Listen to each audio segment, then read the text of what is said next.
Alright guys, I'm back with another Paintover video. We have a submission here from Dale Martin. He posted this over on the RPG Lounge. I'll leave a link to that in the comments. So there's lots of 2D and 3D stuff going on over there if you're interested in joining. So yeah, Dale kindly let me do a video feedback on this, and so his comments were the character sailing through an area with giant trees and roots that are holding the islands up in the air. So my initial thought on this was, so this character is exploring this place. Maybe it feels a bit too bright overall, not mysterious enough. And then some other things that kind of jumped out to me is, so we've quite a few hot spots over here that are maybe a little bit distracting when our focal point is the character.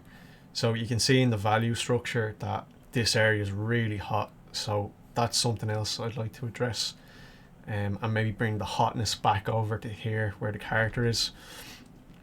But the shapes are lovely, lots of nice things going on here. We got a good sense of scale and depth.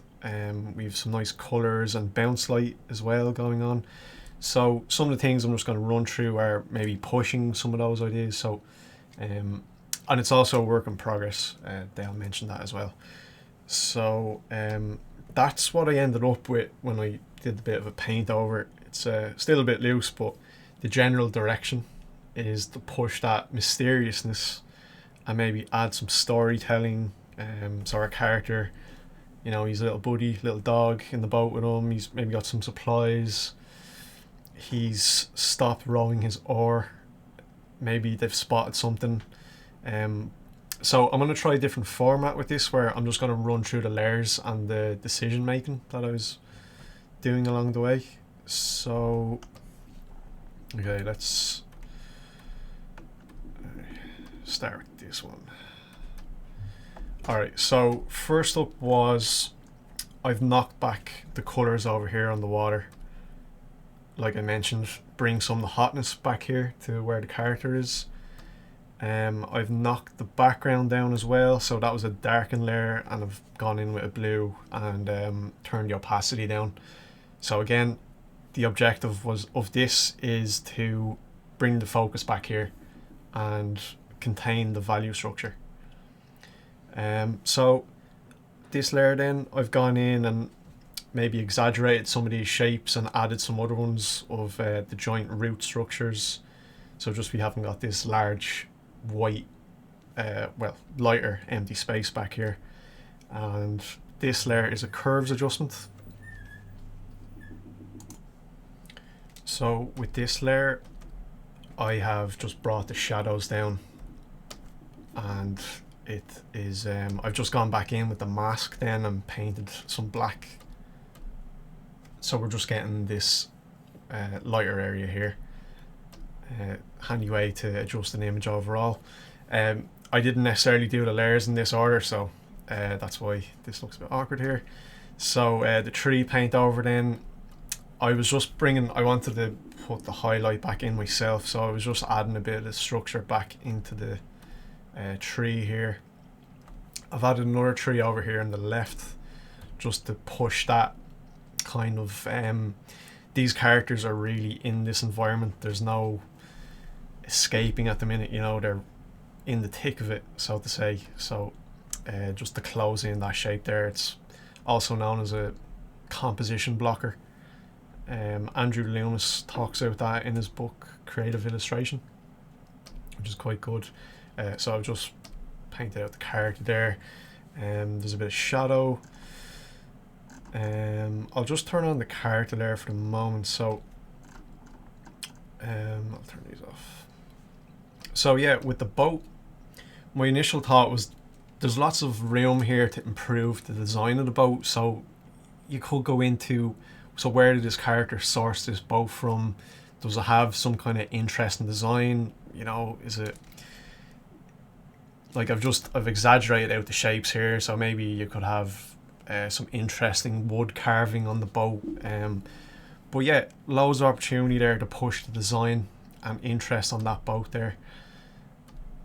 And the character, yeah, I felt initially that the character feels quite big in that boat, and there was an opportunity then to scale that down to push the sense of scale in the overall environment. I've simplified his pose a little bit as well. You know, you can play around with that yourself. I just, maybe that feels a little bit awkward where the shoulders are twisted around. You really have to be accurate if you're going to be depicting that. And then the character also doesn't really feel like he's sitting in the boat. Like his legs would be going down into the water with the scale he's at right now. So those are just some things to watch out for in terms of that. So like it's quite little bit mucky here, but I've added in some lighting layers and stuff later. So you know, maybe the character has a bag and some supplies. He was using the orb, but maybe they've spotted something, and the two characters are, you know, taking in this new scenery that they've come across. And yeah, just trying to get control of, if your light is coming in from the top right here, you know, maybe it could have been a little bit more frontal the way you had it, but if I was you, I'd have it coming from behind them, so you're getting this nice light dark repetition going on, so you can put that side of the boat in shadow then. And you could actually push the bounce light a little bit more. If I get the right brush here, you could actually push that bounce light a little bit more. Maybe turn that down. So you can see I've added a little bit here at the front of the boat, and maybe you'll see a little bit on the underside there. And same with the characters. There is a good opportunity for you to pop in some bounce light onto them as well.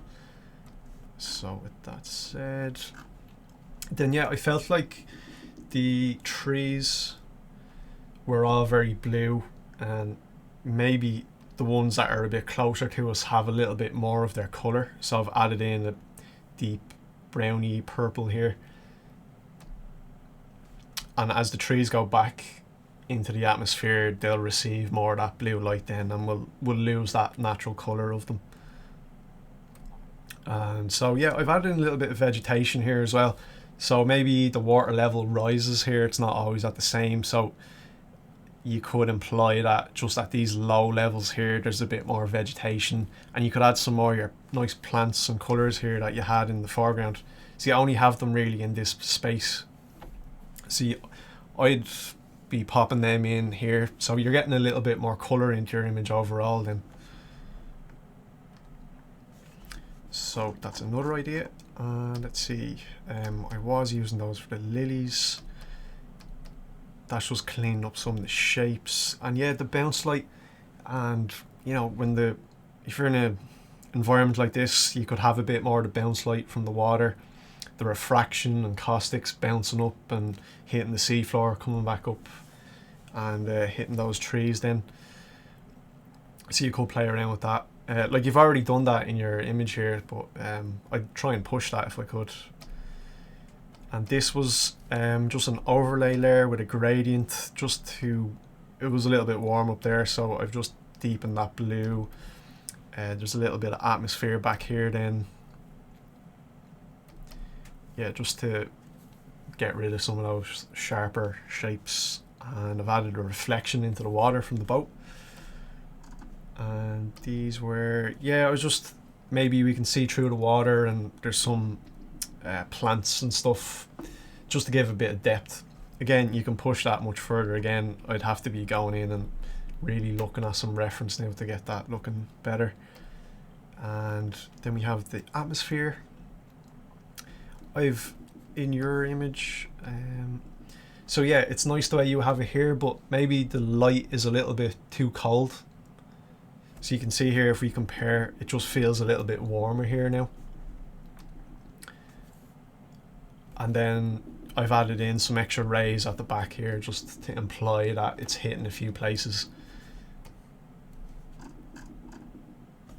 And one thing that you could do is So maybe we just have a couple of other little hotspots back here. Nothing too distracting. Just some subtle suggestions of that where the light is hitting, and it just gives a little bit of extra depth. So that's something to play with as well. And then I've added in some bugs, so maybe some fireflies. You know, in one of these environments there'd be little flies and creatures everywhere, so maybe you could have a play around with that. And another little weird creature up here, so I don't know, maybe you could bring that into your story, and this sets up the next shot. Then if you want to further explore this story environment, you could do a reverse view, and what are the characters looking at, or what have they discovered? Is there a larger creature, a larger firefly? So yeah, it's just getting in those subtle ideas of story, and then maybe you can elaborate on those. So maybe these fireflies are guiding the character somewhere, and I've gone with yellow as well, since the environment is mostly purple and blues. Get that complementary color in there. And then adjustment layers. So this was just a color balance layer. I've added some shadows, blues and highlights. I've ramped up the yellows and reds.